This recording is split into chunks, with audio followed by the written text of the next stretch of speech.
بسم اللہ الرحمن الرحیم۔ السلام علیکم ڈیئر اسٹوڈنٹس، امید کرتا ہوں آپ لوگ ٹھیک ٹھاک ہوں گے اور آپ لوگوں کی زندگی خوشیوں کے ساتھ گزر رہی ہوگی۔ اور آج یہ ایک نئی ویڈیو یہ اپلوڈ کرنے کی طرف جا رہا ہوں اور بڑھ رہا ہوں تاکہ آپ لوگ اس سے ضرور استفادہ کریں اور فائدہ اٹھائیں۔ تو مجھے امید ہے کہ آپ ساری وہ ویڈیو جو میں نے اپلوڈ کی ہوئی ہے ان ساری ویڈیو سے اپنے فائدہ اٹھایا ہوا ہوگا، اور انشاءاللہ اٹھاتے جاؤ گے۔ اللہ کے فضل و کرم سے آپ لوگوں کو کامیابیاں ملتی جائیں گی انشاءاللہ۔ تو یہی ایک دعا ہے آپ لوگوں کے لیے، اور یہی دعا میں ضرور کروں گا تاکہ آپ لوگوں کو صحیح طریقے سے کامیابی مل سکے۔ تو اس وجہ سے بڑھتے ہیں منیر نیازی۔ تو یہ ایک نئی ویڈیو ہے، نئی ویڈیو اس لیے ہے کہ آپ لوگوں کے لیے تو نہیں ہے، اور یہ میں بنانے کی طرف جا رہا ہوں۔ اور یہ منیر نیازی ایک شاعر گزرے ہیں، اور حالانکہ ان کی وفات ہو چکی تھی پھر 2006 میں، تو اس کی طرف جا رہا ہوں، ان کی طرف۔ اور ان کو اللہ تعالیٰ نے جو مرتبہ عطا کیا ہوا تھا، وہ انسان، بہت سارے لوگ اس دنیا میں آئے ہوئے ہیں، تو کچھ لوگ وہ لوگ جو محنت کرتے ہیں اور محنت اپنی زندگی کا مقصد بنا لینے کی کوشش کرتے ہیں، اور محنت سے جی نہیں چراتے، دل نہیں چراتے، اور وہ کہتے کہ یار ہمیں کچھ بننا ہے اور ہمارے نام کتابوں میں آنے چاہیے تاکہ کل کچھ نہ کچھ دعائیں تو ہم کو ضرور دیں گے۔ اسی طرح میں کبھی کبھار یعنی وہ لوگ جو اس دنیا میں نہیں رہے، تو میں ان کے لیے کبھی کبھار میں دعائیں کرتا ہوں، ان کو دعاؤں میں یاد رکھتا ہوں۔ میں جب کسی کی کتاب پڑھتا ہوں تو پتہ چل جاتا ہے کہ یار یہ بھی ایک شخصیت تھی اور اس دنیا سے یہ جا چکی ہے اور رخصت ہو چکی ہے۔ تو آپ لوگ بھی محنت کریں تاکہ آپ لوگوں کو بھی کچھ نہ کچھ ملے اور آپ کے نام بھی کتابوں میں آ جائیں، اور کچھ ایسے کام کریں تاکہ آپ لوگ جب کہ کام کریں گے اور محنت کریں گے تو ایک وقت ایسا آنے لگے گا کہ لوگ آپ کو جاننے پہچاننے لگ جائیں گے، ان کو پتہ چلے گا کہ یار انہوں نے کچھ نہ کچھ کیا ہوا ہے۔ جس طرح حمد صافی ایک لڑکا ہے، اور ایک بچہ تو ابھی نہیں رہا، لیکن وہ ایک لڑکا ہے، ایک بوائے ہے، تو وہ ماشاءاللہ انہوں نے اصل میں بہت کچھ کیا ہوا ہے۔ اس طرح ان کی طرح بہت سارے لڑکے اور بھی ہیں کہ وہ ماشاءاللہ ان سے بھی کیپیبلٹی زیادہ رکھتے ہیں، ان سے زیادہ قابلیت رکھتے ہیں، لیکن وہ لوگ اپنے آپ کو وہ میڈیا پہ آنا نہیں چاہتے۔ وہ کہتے ہیں کہ یار بس ہمیں اسی طرح رہنا ہے اور ہمیں کتابیں پڑھ کر ہمیں کچھ بننا ہے۔ تو امید کرتا ہوں انشاءاللہ یہ ویڈیو آپ کے لیے کارآمد رہے گی، اور یہ ویڈیو آخر تک دیکھیے گا تاکہ آپ کو اس سے زیادہ فائدہ ملے۔ تو بڑھتے ہیں منیر نیازی شاعر کی طرف۔ بسم اللہ الرحمن الرحیم۔ رب اشرح لی صدری ویسر لی امری واحلل عقدۃ من لسانی یفقهوا قولی۔ میں آپ کو ایک بات اور بھی بتانا چاہتا ہوں کہ بہت سارے لوگ کہتے ہیں کہ یار ہمارا دل نہیں لگتا جب ہم کتاب اٹھاتے ہیں، تو ہمارا دل نہیں لگتا اور ہمارا دل وہ اٹھ چاٹ جاتا ہے، بے مزہ ہو جاتا ہے۔ وہ کہتے ہیں کہ یار ہمیں آگے نہیں پڑھنا، یا اس طرح وہ پڑھنا چاہتے ہیں لیکن ان کا دل نہیں لگتا۔ تو ان کے لیے یہ چاہیے کہ وہ علماء سے رجوع کرے، علماء کے ساتھ اٹھے بیٹھے اور ان سے فائدہ اٹھائیں، اور ان کو بتا دیں کہ یار ہمارا دل نہیں لگتا، یا اسی وجہ سے وہ اگر فیمیل ہیں تو فیمیل کو چاہیے کہ وہ اپنے بھائیوں کو کہہ دے، اور بھائی جا کے وہ علماء سے پوچھیں گے کہ ایسا کون سا وظیفہ ہے کہ جو ہم اسے پڑھ لیں اور ہمارا دل لگ جائے۔ تو ایک وظیفہ یہ ہے کہ حسبنا اللہ ونعم الوکیل۔ بسم اللہ الرحمن الرحیم۔ حسبنا اللہ ونعم الوکیل۔ جو لوگ بھی یہ وظیفہ پڑھتے ہیں 450 دفعہ یا 1000 یا 600 دفعہ، تو ان کو زیادہ سے زیادہ فائدہ انشاءاللہ ملے گا۔ تو اسی وجہ سے ان باتوں پہ عمل ضرور کرنا چاہیے، اور ان باتوں کو اگنور نہیں کرنا چاہیے، ٹھیک ہے؟ تو امید واثق ہے کہ آپ انشاءاللہ ان باتوں پہ عمل ضرور کرو گے۔ اور جو لوگ ربی ذنیمہ پڑھتے ہیں روزانہ، کم از کم میں تو 1000 روزانہ پڑھتا ہوں ربی ذنیمہ اور حسبنا اللہ ونعم الوکیل۔ اسی طرح بہت سارے وظیفے اور بھی پڑھتا ہوں، اور مجھے الحمدللہ بہت زیادہ فائدہ ملتا ہے۔ ایک وظیفہ ہے، شاید میں وہ شیئر بھی کروں تاکہ آپ لوگ اس سے فائدہ اٹھائیں، کیونکہ ایک عالم نے وہ مجھے دیا تھا، اور میں اس وظیفے کو پڑھتا ہوں۔ جب میں پڑھنا شروع کر دوں تو پھر میرا دل نہیں چاہتا کہ میں پڑھنا چھوڑ دوں۔ اتنا مطالعہ کرتا جاتا ہوں، میں تھکن بالکل محسوس نہیں کرتا ہوں اللہ کے فضل و کرم سے۔ تو بھی انشاءاللہ میں کسی دن شیئر کروں گا تاکہ سارے لوگ اس سے فائدہ اٹھائیں، میل اور فیمیل، تاکہ وہ سب کے سب اس سے فائدہ اٹھائیں اور ان کو پتہ چلے۔ تو بڑھتے ہیں منیر نیازی کی طرف۔ یہ شاعر ہیں اور یہ ایک شاعر گزرے ہیں، تو یہ منیر احمد خان نیازی ضلع ہوشیارپور مشرقی پنجاب کے گاؤں خانپور میں پیدا ہوئے۔ منیر احمد نیازی ضلع ہوشیارپور مشرقی پنجاب کے گاؤں خانپور میں پیدا ہوئے۔ کب پیدا ہوئے؟ 9 اپریل 1928۔ 9 اپریل 1928 عیسوی میں یہ پیدا ہوئے تھے، اور وفات ان کی پھر 2006 میں ہوئی تھی۔ تو ان کی کل 26 دسمبر وہ 9 اپریل 1928 میں پیدا ہوئے تھے، اور 26 دسمبر 2006 میں وفات پائے تھے۔ تو انہوں نے ابتدائی تعلیم خانپور ہی میں حاصل کی۔ جب پاکستان قائم ہوا، قیام پاکستان کے بعد ان کا خاندان، یہ لفظ کیا ہے؟ خاندان، ہجرت کر کے پاکستان آیا اور سہیوال میں رہائش اختیار کی، رہائش رہنا شروع کیا۔ بہاولپور سے انٹرمیڈیٹ کرنے کے بعد منیر نیازی نے دیال سنگھ کالج لاہور سے بی اے کیا۔ انٹرمیڈیٹ کسے کہتے ہیں؟ انٹرمیڈیٹ وہ اصل میں میٹرک کے بعد جو فرسٹ ایئر سیکنڈ ایئر اس کو انٹرمیڈیٹ کہتے ہیں۔ انہوں نے 7 رنگ کے نام سے ایک ہفتہ وار رسالہ جاری کیا۔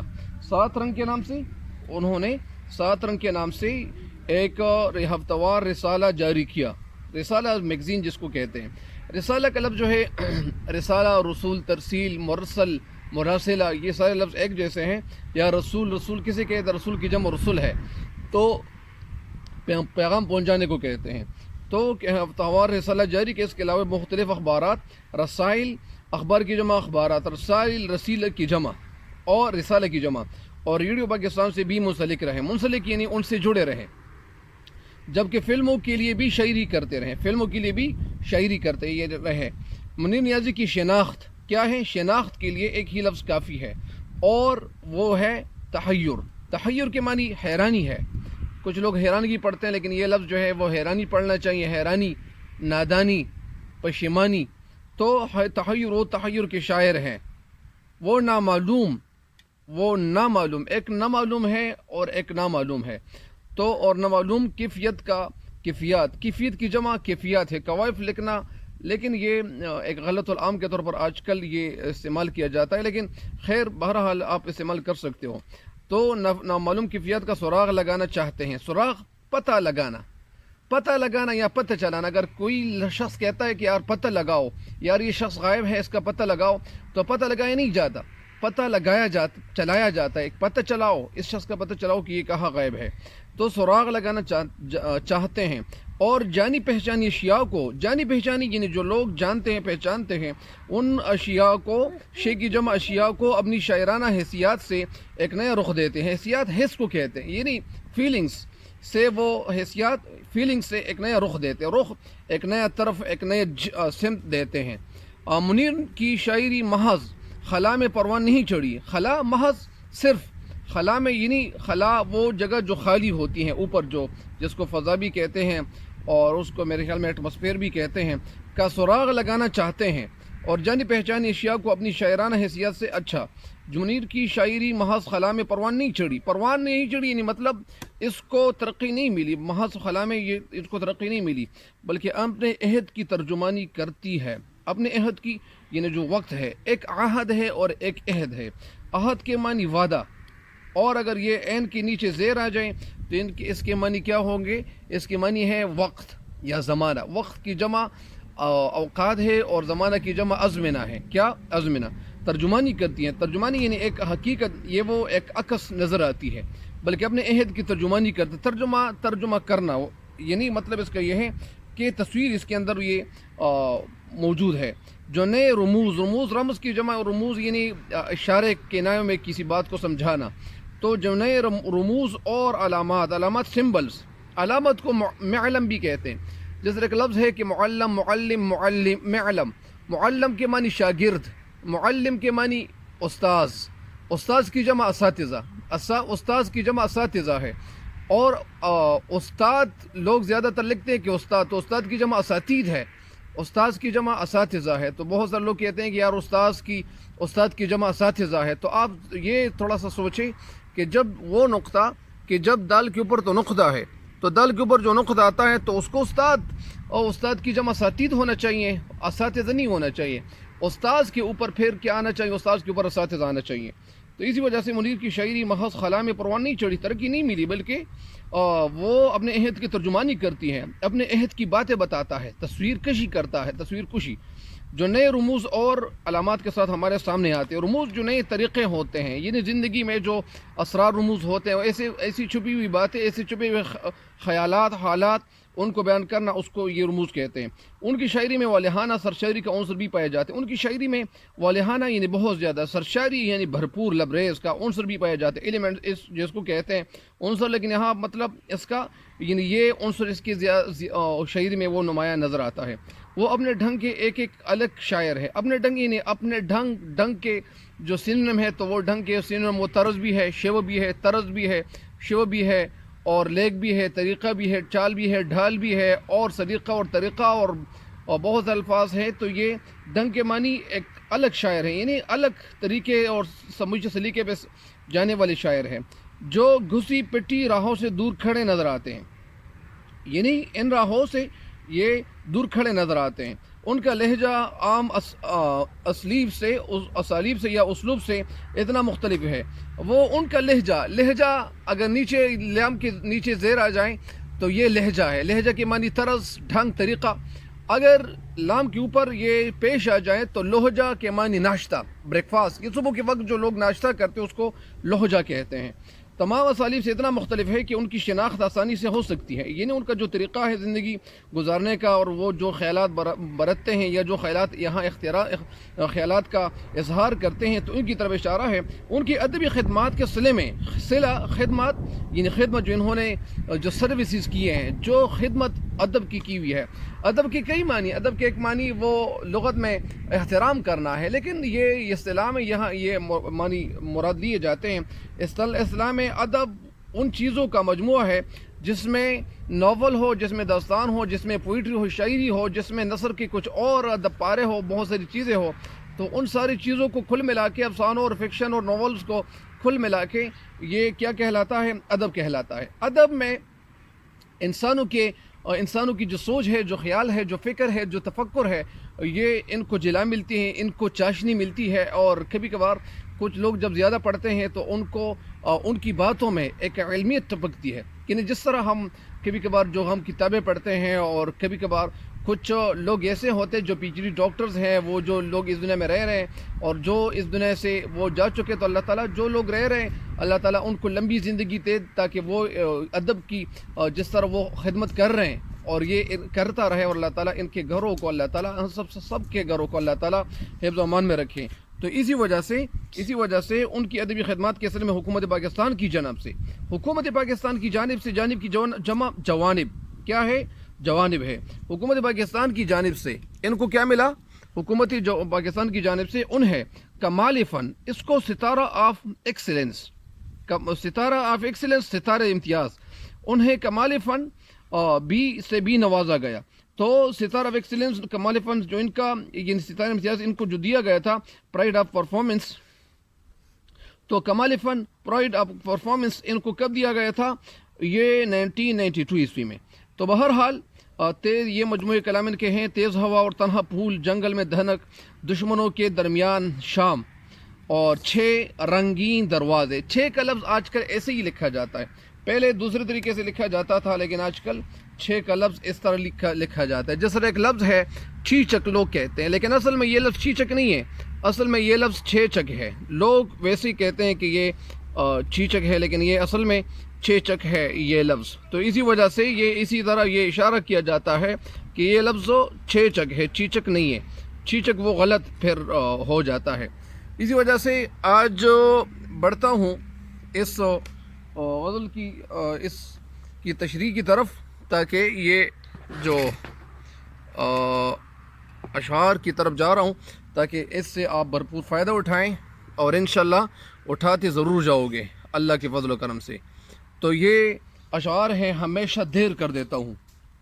یہ بہت خوبصورت اشعار ہے، اور یہ اتنی خوبصورت ہے، یہ اشعار اتنی خوبصورت ہے کہ ان سے بھرپور فائدہ اٹھایا جا سکتا ہے. تو یہ نظم بہت خوبصورت طریقے سے لکھی گئی ہے، اور اس میں نظم وہ ہے کہ جس میں سارے اشعار ایک دوسرے سے زنجیر کی کھڑیوں کی طرح، یہ زنجیر کی یا تسبیح کے جو دانے ہوتے ہیں ان کی طرح وہ ایک دوسرے کے ساتھ جڑے ہوئے ہوتے ہیں. تو ہمیشہ دیر کر دیتا ہوں، یہ بہت خوبصورت نظم ہے. تو یہ بہت خوبصورت نظم ہے: ہمیشہ دیر کر دیتا ہوں میں ہر کام کرنے میں، ضروری بات کرنی ہو، کوئی وعدہ نبھانا ہو، اسے آواز دینی ہو، اسے واپس بلانا ہو، ہمیشہ دیر کر دیتا ہوں میں. ہمیشہ دیر کر دینا، یعنی میں ہمیشہ دیر کرتا ہوں، یعنی میں وقت پہ کام نہیں کرتا ہوں. میں ہر کام کرنے میں، جو بھی کام ہوتا ہے میں اس کو کرنے میں، سر انجام دینے میں دیر کر دیتا ہوں. میں وہ کام اسی وقت نہیں کرتا ہوں. ضروری بات کرنی ہو، کوئی وعدہ نبھانا ہو، یا کسی کے ساتھ وہ ضروری بات کرنی ہوتی ہے، کوئی وعدہ وہ پورا کرنا پڑتا، نبھانا پورا کرنا پڑتا ہے، یا کسی کو آواز دینی ہوتی ہے، یا کسی کو واپس بلانا پڑتا ہے، تو یہ ہمیشہ دیر کر دیتا ہوں. تو یہ جو کام ہے تو اس میں دیر کرتا ہوں، اور میں کوئی کام بھی وقت پہ سر انجام نہیں دیتا ہوں. تو یہی میرے لیے مسئلہ ہے، اور مسئلہ سنگین قسم کا ہے. تو سب سے پہلے اس نظم کی جو خلاصہ ہے، اس نظم کا جو مرکز خیال ہے، یہ آپ لوگ سن لیں تاکہ اس سے فائدہ اٹھائیں. اور اس نظم کا خلاصہ مرکز خیال یہ ہے کہ نظم ہمیشہ دیر کر دیتا ہوں میں. منیر نیازی کہتے ہیں کہ ہر کام کے لیے ایک مخصوص خاص اور مقرر وقت ہوتا ہے، مگر افسوس کہ میری عادت سی بن گئی ہے. افسوس کہ میری عادت کچھ ایسی ہی بن گئی ہے، میری طبیعت کچھ ایسی بن گئی ہے کہ میری عادت کہ میں ہر کام کرنے میں دیر کر دیتا ہوں. ہر وہ کام جسے وقت پہ کرنا چاہیے ہوتا ہے، لیکن میں ہر وہ کام جسے وقت پہ کرنا چاہیے ہوتا ہے میں اس کام کے کرنے میں دیر کر دیتا ہوں. اور بعض اوقات بے حد ضروری بات ہوتی ہیں، بعض اوقات کوئی ضروری بات کرنی ہوتی ہے، یا جس وقت پر سر انجام دینا کارآمد اور فائدہ مند رہتا ہے. کچھ کام ایسے ہوتے ہیں کہ وہ وقت پہ سر انجام کرنا یا سر انجام دینا وہ ضروری ہوتا ہے کہ آپ اس کو وقت پہ سر انجام دیں اور وقت پہ آپ پورا کریں. مگر میری دیر کی عادت کی وجہ سے وہ کام مجھ سے خراب ہو جاتا ہے. میں وہ کام جب وہ دیر کرتا ہوں تو وہ کام مجھ سے پھر خراب ہو جاتا ہے، اور مجھے نقصان اٹھانا پڑتا ہے. ظاہری بات ہے کہ آپ جو کام صحیح وقت پہ نہیں کرو گے، بعد میں کرو گے تو پچھتاؤ گے، پشیمان ہو گے. تو اسی وجہ سے پشیمان ہوں گے پھر. تو اس کا یہ خیال تھا مرکزی. اور خلاصہ میں اس کا تھوڑا سا میں بتاتا چلوں. اس نظم کا خلاصہ یہ ہے کہ منیر نیازی اپنی نظم ہمیشہ دیر کر دیتا ہوں میں کہتے ہیں کہ میں ہمیشہ ہر کام کی کرنے میں دیر کر دیتا ہوں. بعض اوقات کوئی ضروری بات ہوتی ہے، یا کوئی وعدہ پورا کرنے کا وقت ہوتا ہے، یا پورا وعدہ یا کرنے کا سمے ہوتا ہے، وقت ہوتا ہے، یا کوئی روٹا ہوا جو دوست ہوتا ہے اس کو آواز دینی ہو یا بلانا ہو، مگر میں تاخیر کی عادت کی وجہ سے مجھ سے وہ سارے کام خراب ہو جاتے ہیں. کبھی کبھار ایسا موقع ہوتا ہے کہ کسی کو مدد کی ضرورت ہوتی ہے، یا کسی غمزدہ یا کسی تکلیف یا کسی مصیبت کا مارا وہ شخص ہوتا ہے، اس کو تسلی یا محض الفاظ کہنے چاہیے ہوتے ہیں، یا پرانی یادوں کو تازہ کرنے کے لیے پرانے راستوں پر یا کسی دوست کے ہاں جانا ہوتا ہے، یا دوست کے ساتھ ملاقات کرنی ہوتی ہے. کبھی بدلتے موسموں کی سیر کو دل چاہتا ہے کہ میں سیر پہ نکلوں اور پرفضا اور خوبصورت اور سرسبز و شاداب مقامات کی طرف سیر کے لیے نکلوں. تو کبھی کسی کی یاد کو بلانے کو دل چاہتا ہے کہ میں کسی کو بھلاؤں یا کسی کو دل میں بساؤں. بلکہ بعض اوقات تو کسی دوست کو موت سے پہلے کسی غم سے بچانے کا موقع ہوتا ہے کہ یار وہ موت سے کوئی انسان جو ہے وہ منہ کے گھڑے میں جا رہا ہوتا ہے، اس کی طبیعت یا اس کی جو عیادت ہے وہ کرنی پڑتی ہے، لیکن میں اس موقع سے بھی فائدہ نہیں اٹھاتا ہوں، میں اس موقع بھی پہنچتا نہیں ہوں اور اسے اصل صورتحال بتانا ہوتا ہے. مگر یہاں پر بھی میری بری عادت وہ میرے لیے رکاوٹ بن جاتی ہے، اور یہ سب کام کرنے میں تاخیر کرتا ہوں، لیٹ ہو جاتا ہوں، جس کا مجھے بے حد قلق ہوتا ہے، بے حد دکھ ہوتا ہے. مگر میں اس اپنی بری عادت سے کسی بھی طرح چھٹکارا اور نجات پانے کی کوشش میں کر دوں، لیکن میں اس برے وقت سے اور برے کام سے میں چھٹکارے پانے کی کوشش کر رہا ہوں، لیکن مجھے چھٹکارا نہیں ملتا. اشعار کی تشریح کی طرف بڑھتے ہیں. ہمیشہ دیر کر دیتا ہوں میں ہر کام کرنے میں، ضروری بات کرنی ہو، کوئی وعدہ نبھانا ہو، اسے آواز دینی ہو، اسے واپس بلانا ہو، ہمیشہ دیر کر دیتا ہوں میں. اس بند کی تشریح کچھ یوں ہے کہ شاعر منیر نیازی سب سے پہلے شاعر منیر نیازی اس بند میں کیا کہنا چاہتے ہیں. شاعر منیر نیازی اس بند میں اپنی تاخیر کا رونا، اپنا لیٹ ہونے کا رونا روتے ہوئے کہتے ہیں کہ یار یہ میری بدقسمتی ہے، یہ انلکینس ہوں میں کہ یہ میری بدقسمتی ہے کہ میں ہر کام کی کرنے میں تاخیر اور دیر کرتا ہوں، میں کوئی بھی کام وقت پہ نہیں کرتا ہوں. اور کبھی ایسا موقع ہوتا ہے کہ مجھے کسی سے ضروری بات کرنی ہوتی ہے یا کسی سے ملنا ہوتا ہے، تو مجھے دیر ہو جاتی ہے، میں وہ کام اس وقت پہ نہیں کرتا ہوں۔ کبھی کسی دوست کے ساتھ کیا ہوا وعدہ پورا کرنا ہوتا ہے، نبھانا ہوتا ہے، مگر وہ بھی وقت پورا کرنے پر ناکام رہتا ہوں، یعنی وہ وعدہ بھی وہ پورا کرنے پر میں کیا ہوتا ہوں، یعنی میں وہ وعدہ بھی پورا نہیں کر سکتا ہوں، اس میں بھی میں دیر کر دیتا ہوں۔ تو اسی وجہ سے بعض اوقات کسی دوست پر کسی بات پر دوست روٹ کر چلا جاتا ہے، وہ خفا ہو کر چلا جاتا ہے، جسے اسی وقت آواز دے کر یا واپس بلا کر منایا جا سکتا ہے کہ میں کسی دوست کو جو ہے میں اس کو مناؤں یا اس کے ساتھ میں بات کروں، تاکہ میں اس کے ساتھ بات کر کے میں اس کو منا ڈالوں، یا وہ مجھ سے خفا ہے یا روٹھا ہوا ہے تو میں اس کو میں اس کو یعنی جو روٹھا ہوا دوست ہے تو میں اس کو منانے کی کوشش کرتا ہوں۔ تو یہی بات جب میں کرنے کی کوشش کرتا ہوں، سر انجام دینے کی کوشش کرتا ہوں، تو اکثر میں اسی بات پہ بھی مجھ سے وہ دیر ہو جاتی ہے اور میں دیر کر دیتا ہوں، اور میں پھر یہی جو میری جو خراب حالت ہے اور میری جو خراب طبیعت ہے، عادت ہے، تو یہی خراب عادت اور طبیعت جو ہے یہ میرے لیے رکاوٹ کا باعث بنتی ہے، اور مجھے یہ رکاوٹ اس لیے کرنا پڑتا ہے کہ یہ اصل میں ہر کام جو ہے وہ وقت پہ نہیں کرتا ہوں، تو اسی وجہ سے مجھے بہت زیادہ نقصان اٹھانا پڑتا ہے۔ یہ اس چیز کی تشریح، اس بند کی تشریح کو مکمل ہو گئی ہے۔ آگے اس اگلا بند کیا ہے، یعنی میں پھر وہ کام یعنی جسے آواز دے کر یا واپس بلانا ہوتا ہے یا اسی طرح، مگر میں بدقسمتی میری یہی ہوتی ہے کہ میں جس کی وجہ سے میرا جگر یار وہ میرا جو دوست ہوتا ہے وہ مجھ سے روٹھ جاتا ہے، اور میں اسے منانے کی کوشش کرتا ہوں، لیکن میں اسے منانے کی کوشش کرنے کے لیے جانا چاہتا ہوں، لیکن وہ کام بھی میں صحیح وقت پہ نہیں سر انجام دیتا ہوں۔ اسی وجہ سے مجھ سے میرے دوست نالاں ہوتے ہیں، مجھ سے میرے دوست خفا ہوتے ہیں۔ اس بند کی تشریح مکمل ہو گئی ہے، اگلے بند کی طرف بڑھتے ہیں۔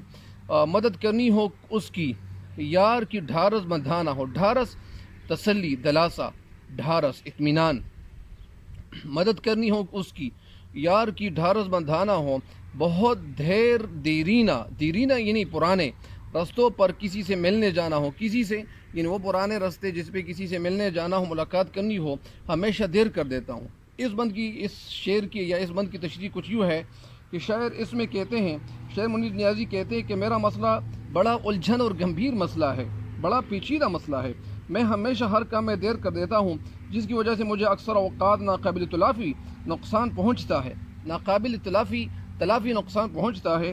بعض اوقات میرے دوست کو میری مدد کی ضرورت پڑ جاتی ہے، یعنی ظاہری بات ہے کہ زندگی جب گزارنی ہوتی ہے تو کسی نہ کسی کی مدد کی ضرورت کرنا پڑتی ہے، تو اسی وجہ سے کبھی اسے ایسا دکھ یا صدمہ پہنچتا ہے جس میں انہیں کسی کی تسلی کی ضرورت ہوتی ہے، یا کسی کی ڈھارس، کسی کی اطمینان، تسلی کی ضرورت ہوتی ہے کہ میں کسی کی تسلی دے دوں، یا کوئی ظاہری بات ہے کہ کوئی بیمار ہو تو ان کا دل بہلانا چاہیے، ان کے دل خوش کرنے کے لیے تسلی دینی چاہیے۔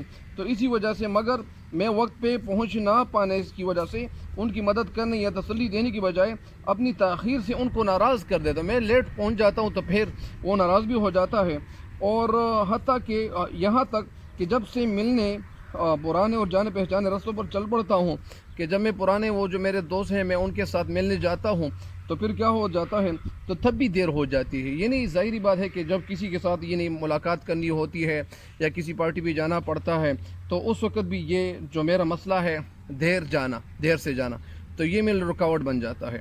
تو اسی وجہ سے اس وجہ سے بھی میں اگر کسی سے ملنے جانا ہو یا کسی کی حوصلہ بندھانا ہو، کسی کو ڈھارس دینی ہو، بندھانا ہو، یا کسی پرانے دوست سے ملنے جانا ہو، ملاقات کرنا ہو، تو میں اس میں بھی دیر کر دیتا ہوں، اور وہ مجھ سے میرے دوست وہ خفا ہوتے ہیں۔ اس بند کی تشریح بھی مکمل ہو گئی، اگلے تشریح کی طرف بڑھتے ہیں۔ بدلتے موسموں کی سیر میں دل کو لگانا ہو، بدلتے موسم یعنی وہ موسم جو بدلتے ہیں کہ سیر میں، سیر کی جمع سیرت کی جمع سیر ہے، سیرت کی جمع کیا ہے، سیر، یعنی سیر تو یہ سیر کو کہتے ہیں، کسی کو یاد رکھنا ہو، کسی کو بھول جانا ہو، بدلتے موسموں کی سیر میں، یعنی جب موسموں میں تبدیلی آتی ہو تو دل کو لگانا ہو، کسی کو یاد رکھنا ہو، کسی کو بھول جانا ہو۔ یہ اس میں شاعر کہنا یہ چاہتے ہیں، شاعر اس شعر میں منیر نیازی اس میں کہتے ہیں، ہر کام میں دیر لگانا اور ہر کام دیر سے کرنا اور تاخیر سے کرنا، لیٹ کرنا میری فطرت بن گئی ہے، میری زندگی کا ایک مقصد بن گیا، میری زندگی کا ایک عادت ثانیہ بن گئی ہے، چاہے اس کام کا تعلق میری ذات سے ہی کیوں نہ ہو، اگر وہ کام میرے ذات سے کیوں نہ ہو۔ مثلا جب موسم تبدیل ہو کر خوشگوار بن جاتے، جب موسم اللہ تعالیٰ نے یہ بڑا فضل اور کرم کیا ہوا ہے کہ ہمارے اس ملک میں کئی موسم آتے ہیں اور ہم الحمدللہ سارے لوگ جتنے بھی ہیں وہ اس سے بھرپور فائدہ اٹھاتے ہیں. تو اسی وجہ سے شعر کہتے ہیں مثلا جب موسم تبدیل ہو کر خوشگوار بن جاتا ہے، موسم میں تبدیلی آ جاتی ہے، تو ان سے لطف اندوز ہونا، جب سے ان سے اس موسم کو انجوائے کرنا، اور ایسے موسم میں سیر و تفریح ریکریشن کے لیے ہر شخص کی فطری خواہش ہوتی ہے کہ وہ ان موسموں میں وہ کہیں چکر لگائیں، کہیں ادھر ادھر گھومیں پھریں، تاکہ وہ اس موسم میں بھرپور فائدہ اٹھائیں اور ان کی جو آنکھیں وہ مطلب ان کو ٹھنڈک نصیب ہو. ٹھنڈک تو اللہ تعالیٰ کہ ہاں نماز پڑھنی ہوتی ہے، جب ہم نماز پڑھتے ہیں تو ان کو یہ نماز پڑھنا یہ ہمارے پیغمبر صلی اللہ علیہ وسلم کی آنکھوں کی ٹھنڈک ہے، آنکھوں مبارکوں کا. تو اسی وجہ سے مگر میں اس میں بھی تاخیر کا شکار ہو جاتا ہوں. یہ کسی موسم میں تبدیلی آتی ہے تو اس موسم میں تبدیلی آنے کے بعد ہمیں جانا چاہیے، ہمیں سیر کرنا چاہیے، یہاں تک کہ خوشگوار موسم جو ہے وہ گزر جاتا ہے اور تب بھی میں نہیں جاتا، اس موسم سے میں بھرپور فائدہ نہیں اٹھاتا ہوں. میری یہ بیماری اور یہ جو عادت ہے اس حد تک بڑھ گئی ہے کہ اگر کسی کو یاد رکھنا ہو یا پھر کسی کو ہمیشہ کے لیے بھول جانا ہو یا کسی کو ہمیشہ کے لیے بھول جانا ہو، تو میری تاخیر اور میری اس بری عادت کی وجہ سے ہمیشہ یہ بری عادت میرے راستے میں اور میرے اس کام کو کرنے میں رکاوٹ بن جاتا ہے. یہ کام گویا میں ہر کام کے کرنے میں ہمیشہ دیر کر دیتا ہوں. یعنی ایسا کون سا کام ہے کہ میں وقت پہ کرتا ہوں؟ یعنی یہ اس ہر کام سے یعنی مجھ سے وہ میں ہر کام میں دیر کر دیتا ہوں. تو اسی وجہ سے کچھ عادت ایسی ہوتی ہے کہ یہ انسان کی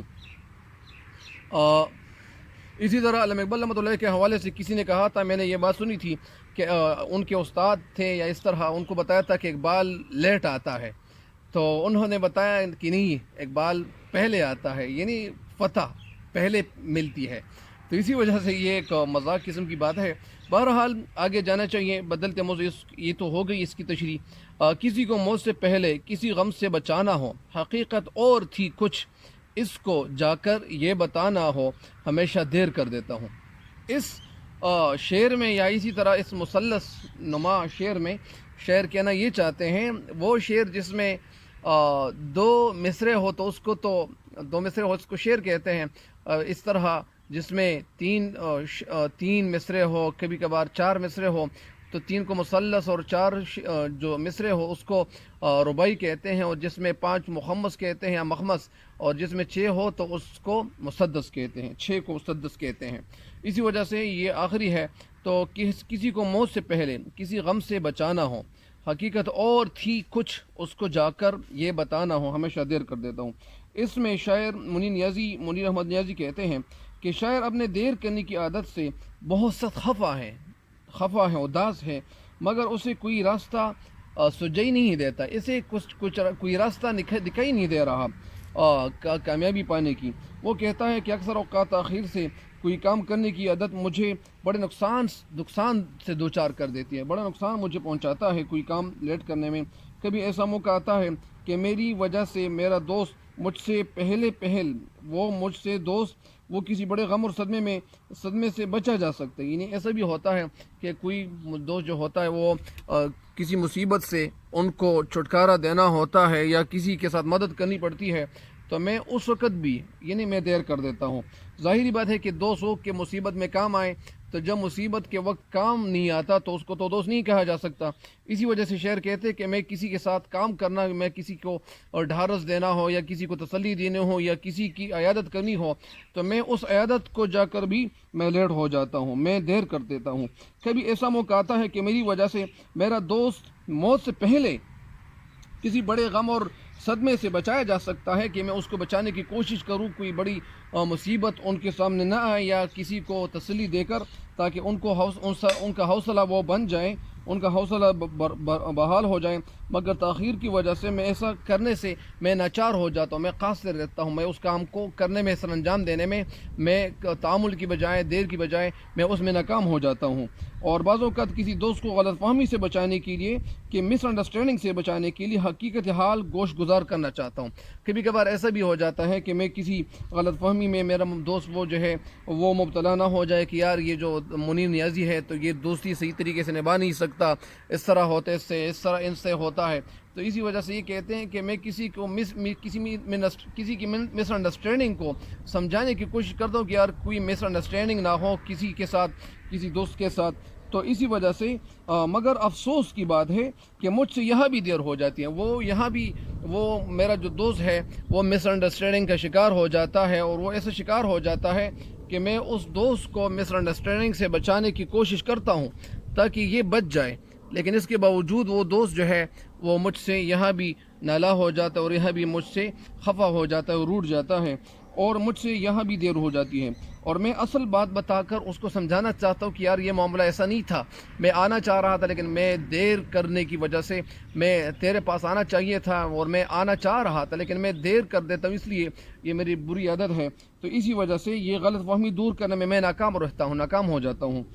گویا میں ہمیشہ ہر کام میں دیر کر دیتا ہوں. تو ظاہری بات ہے کہ کچھ لوگ ایسے ہوتے ہیں کہ وہ دیر کر دیتے ہیں, وقت پہ کوئی کام کر نہیں سکتے یا کام کرنا چاہتے ہیں. جس طرح ہمارے کچھ طلباء ایسے ہوتے ہیں کہ وہ کسی کام میں وہ آگے بڑھنا چاہتے ہیں, وہ کہتے ہیں کہ یار یہ تب میں مطالعہ کروں گا, کل کروں گا, پرسوں کروں گا. اس طرح میں بھی تھا, میں جب مطالعہ کرتا تھا تو میں سوچتا تھا کہ یار یہ آج کا کام کل پہ چھوڑ دوں, کل کا پرسوں پہ. تو جب آپ آج کا کام کل پہ چھوڑ دو گے تو پھر ظاہری بات ہے کہ آپ کو ناکامی ملے گی. لیکن اللہ تعالیٰ نے پھر میری قسمت میرے ساتھ یوری کی, اور میری قسمت اللہ تعالیٰ نے تبدیل کر لی. تو اسی وجہ سے بہت سارے لوگ ایسے ہوتے ہیں کہ وہ کسی کام کو کرنے میں, سر انجام دینے میں وہ دیر کرتے ہیں, اور یار کہتے ہیں کہ یار یہ تو فرسٹ ایئر ہے اور سیکنڈ ایئر ہے, آگے دیکھیں گے, آگے مطالعہ کروں گا. لیکن مطالعہ وقت پہ کرنا چاہیے, اور ظاہری بات ہے کہ اس کے بہت سارے فوائد ہوتے ہیں. اسی طرح بہت سارے جو پی ایچ ڈی ڈاکٹرز ہیں, اللہ تعالیٰ ان کو لمبی زندگی دے, اور ہم سب کو اللہ تعالیٰ لمبی زندگی دے. اور اسی وجہ سے وہ کہتے ہیں کہ یار آج کا کام, تو ان سے بہت سارے لوگ سیکھ سکتے ہیں, ان سے مشورے لے سکتے ہیں کہ یار میں مطالعہ نہیں کر سکتا تو کسی سے پوچھ لینا چاہیے. شاید وہ آپ کو کسی ایسی بات آپ کو بتا دے اور آپ کا مطالعہ جو ہے وہ جاری رہے. تو امید ہے کہ آپ اس نظم کو سمجھ گئے ہوں گے, اور میں آپ کی کمنٹس, آپ کے آراء کے لیے میں منتظر رہوں گا. اسی وجہ سے ایک منتظر کا یہ جو لفظ ہے میں یہ سمجھانا چاہوں. منتظر وہ مثال کے طور پر کچھ اسٹوڈنٹس ہیں وہ چھٹی کے لیے منتظر ہوتے ہیں, انتظار کر رہے ہوتے ہیں, لیکن چھٹی کا جو لفظ ہے تو یہ منتظر ہے. چھٹی کیا ہے؟ منتظر. اور لڑکے اسٹوڈنٹس جو وہ چھٹی کے لیے منتظر ہیں تو یہ انتظار کر رہے ہوتے ہیں, تو اس کو منتظر کہتے ہیں, اور چھٹی منتظر.